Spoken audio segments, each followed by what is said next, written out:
बच्चों बहुत बहुत स्वागत है। और हम लोग Newton second law third law of motion पढ़ रहे थे, जिसमें फोर्स क्या होता है, फोर्स कितना होता के बाद फोर्स कैसा होता है, every action have equal and opposite reaction, इस बारे में हम लोग बात कर रहे थे।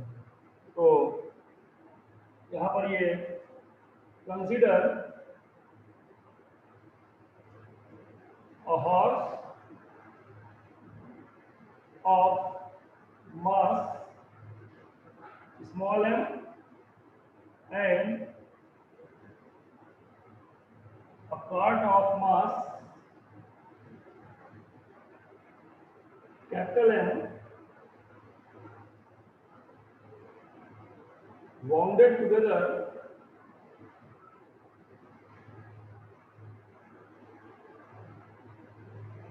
with a string has tension T if horse and cart system moving with acceleration A। यहाँ हॉर्स और कॉर्ड सिस्टम है जो ए एक्सीलरेशन से मूव करेगा। तो आइए इनका हम एफबीडी बनाना शुरू करें, फ्री बॉडी डायग्राम बनाना शुरू करें। और ये जो कल भी मैंने आपको पिछले लेक्चर में कई सारे सिस्टम के लिए आपको मैंने फ्री बॉडी डायग्राम बनाना बताया था, वो आपका वॉकिंग ऑफ मैन में भी था। इसके अलावा ये book kept on a table ये था, why it is difficult to move on a sandy ground ये था। इसमें मैंने आपको हॉर्स एंड कॉर्ड प्रॉब्लम का डीलिंग कैसे की जाती है ये सिखाया था। आइए यहाँ पर एफबीडी बना करके हॉर्स कॉर्ड की डीलिंग को सीखें।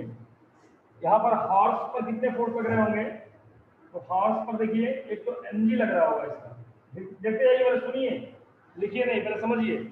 हॉर्स पर एमजी नीचे लग रहा होगा और हॉर्स अर्थ को पीछे ढकेल रहा होगा, डॉटेड लाइन, मतलब ये हॉर्स नहीं लग रहा, हॉर्स लगा रहा है, समझाने के लिए मैं बनाया केवल।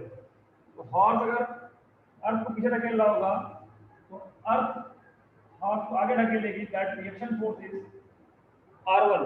कल भी हम लोगों ने वॉकिंग ऑफ मैन में इस बात को समझा था, ध्यान में आ रहा होगा। अब जब हॉर्स आगे बढ़ेगा ए एक्सेलरेशन से, तो आप समझ सकते हैं कि हॉर्स रस्सी को आगे खींचेगा तो रस्सी भी तो हॉर्स को पीछे खींचेगी, याद रखिएगा इस चीज को। तो यहाँ पर देखिए रस्सी हॉर्स को फोर्स टी लगाएगा, रस्सी हॉर्स को फोर्स टी लगाएगा। इतनी सी बात आपको समझ में आ गई होगी। अब आपको दिख गया होगा कि हॉर्स पर कितने फोर्स लग रहे हैं। तो हॉर्स पर कुल 3 फोर्स लग रहे हैं। कौन कौन से और किधर किधर ये मैंने ड्रा कर दिया, और मैंने ड्रा कर दिया तो यही ड्रा करना आपको आना चाहिए, वेक्टर आना चाहिए, एफबीडी बनाना आना चाहिए, तभी क्वेश्चन लगेंगे। तो एमजी हॉर्स का वेट कौन लगाता है, अर्थ का सेंटर लगाता है। कहाँ लगता है, हॉर्स के सेंटर ऑफ मास लगता है या सेंटर ऑफ ग्रेविटी पे लगता है। हॉर्स ने अर्थ को पीछे ढकेला तिरछा, आगे बढ़ने के लिए तिरछा, तो अर्थ ने भी हॉर्स को आगे ढकेला। अर्थ का reaction force, contact force R1। और अब क्योंकि हॉर्स ने रस्सी को आगे खींचा होगा तो रस्सी ने हॉर्स को पीछे खींचा होगा, 3 फोर्स लग गए। अब हॉर्स के मोशन को समझने के लिए यहाँ पर देखिए mg वर्टिकल है, टेंशन हॉरिजॉन्टल है। तो ये जो रिएक्शन फोर्स है इसको भी हम 2 कंपोनेंट में डिवाइड करेंगे, हॉरिजॉन्टल और वर्टिकल। कंपोनेंट में बताया था किसी वेक्टर का किसी डायरेक्शन में क्या प्रभाव पड़ने वाला है, इसी को हम कंपोनेंट बोलते हैं। तो इसके 2 कंपोनेंट करेंगे, एक वर्टिकल वाला एक हॉरिजॉन्टल वाला। अगर R1 का ये जो एंगल है वर्टिकल से वो थीटा है, इसका जो वर्टिकल कंपोनेंट हो जाएगा वो R1 cos थीटा और उसके परपेंडिकुलर जो कंपोनेंट हो जाएगा वो R1 साइन थीटा होगा। उम्मीद है बात समझ में आ गई होगी आपको। तो यहाँ पर आप देखिए कई एरो दिखाई पड़ रहे हैं, लेकिन मेन फोर्स तीन ही है। कौन कौन? R1 mg और T। तो ये तो मामला हो गया हॉर्स का। अब मामला आएगा कार्ड का। कार्ड पर क्या क्या होगा देखो, एक तो mg लगेगा इसका, और मास कैपिटल दिखाया तो कैपिटल mg हो गया। और क्या? और अब क्योंकि ये अर्थ के कांटेक्ट में है तो ये अर्थ को नीचे दबाएगा और अर्थ इसको ऊपर ढकेलेगी। ये रिएक्शन फोर्स हो गया, दैट इज R2। और ये ट्रॉली आगे बढ़ रही है, क्यों? क्योंकि रस्सी इसको आगे खींच रही होगी, ध्यान रखिएगा। तो रस्सी इस पर फोर्स लगाएगी, टेंशन सेम टेंशन लगेगा, क्योंकि स्ट्रिंग अगर वेटलेस है, अलग से वेट नहीं लिया गया तो टेंशन सेम हो जाता है।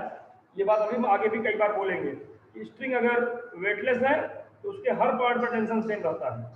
यहाँ पर जो टेंशन दिखा रहा है T1, वो हॉर्स को पीछे खींचने वाला है। क्यों? क्योंकि हॉर्स ने रस्सी को आगे खींचा था और ट्रॉली को रस्सी आगे खींच रही है। अभी तो ये आगे बढ़ रहा है, सीधी बात है। अगर आपको एक और फोर्स दिखाने का मन कर रहा है तो यहाँ फ्रिक्शन दिखा सकते हैं। फ्रिक्शन, जब ट्रॉली आगे बढ़ेगी तो फ्रिक्शन पीछे लगेगा। अब आप पूछिए ट्रॉली में कितने फोर्स लग रहे हैं, तो ट्रॉली पर मैंने 4 फोर्स दिखा दिए। 4 कौन कौन से? रस्सी का टेंशन, फ्रिक्शन जो ट्रॉली आगे भागे फ्रिक्शन पीछे लगेगा, वेट कैपिटल M1G, और रिएक्शन फोर्स R2। कितने फोर्स लग रहे हैं? तो आइए, फॉर मोशन ऑफ हॉर्स के लिए क्वेश्चन बनने का प्रयास करेंगे। तो ध्यान देंगे, अब ये हॉर्स ऊपर या नीचे तो जाएगा नहीं, इसका मतलब ये बराबर इसके हो जाएगा, या कह सकते हैं ये माइनस ये is equal to 0 total F vertical direction में, और cos थीटा माइनस mg। तो पहला क्वेश्चन बन जाएगा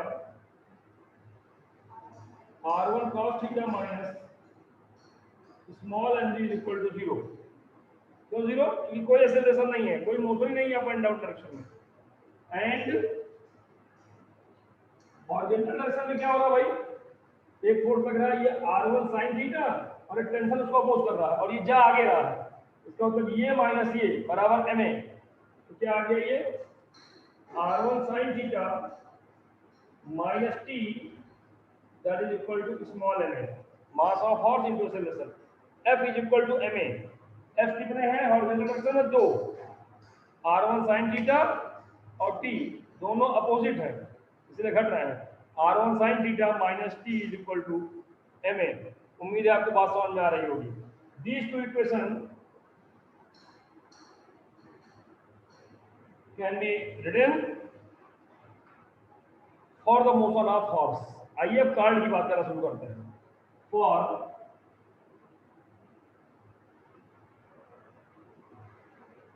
motion of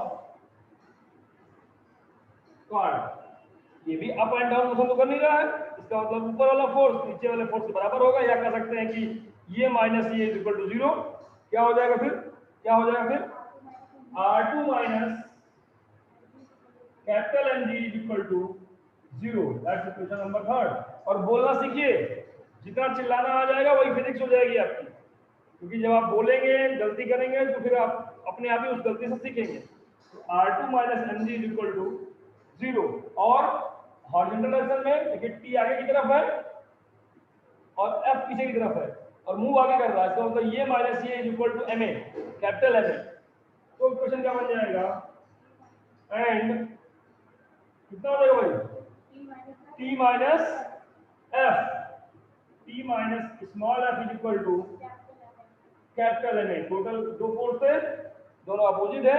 f minus t minus f is equal to ma, equation number 4। ये बात आपको समझ में आ रही होगी, क्लियर होगी बात। चलिए, from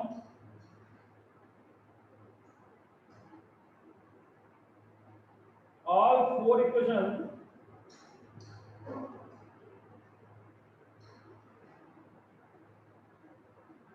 write on the basis of Newton's second law। F बराबर एम ही है हर जगह। यहाँ जीरो क्या है, क्योंकि कोई एक्सेलरेशन नहीं है अप एंड डाउन डायरेक्शन में। तो ये हो गया। By solving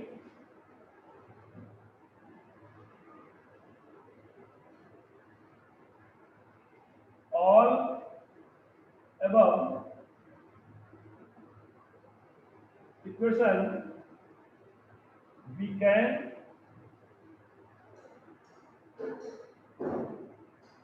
calculate value of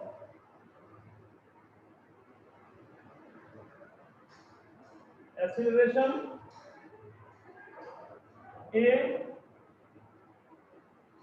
tension T, reaction forces R1 and R2, and friction force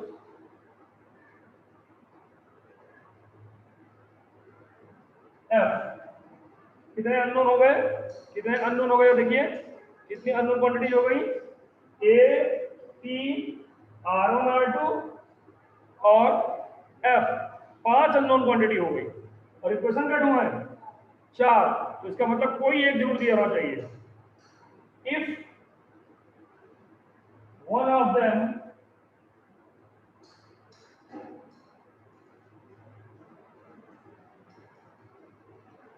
is given,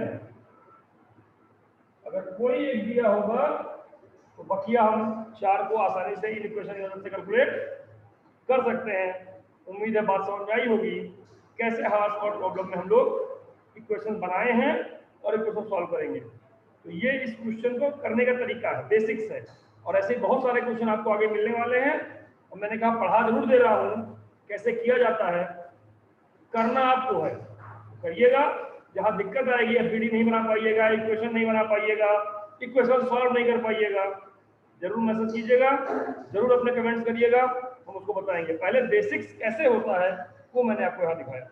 तो बच्चों को ध्यान देखिए, समझिए और बार बार देखिए, समझिए।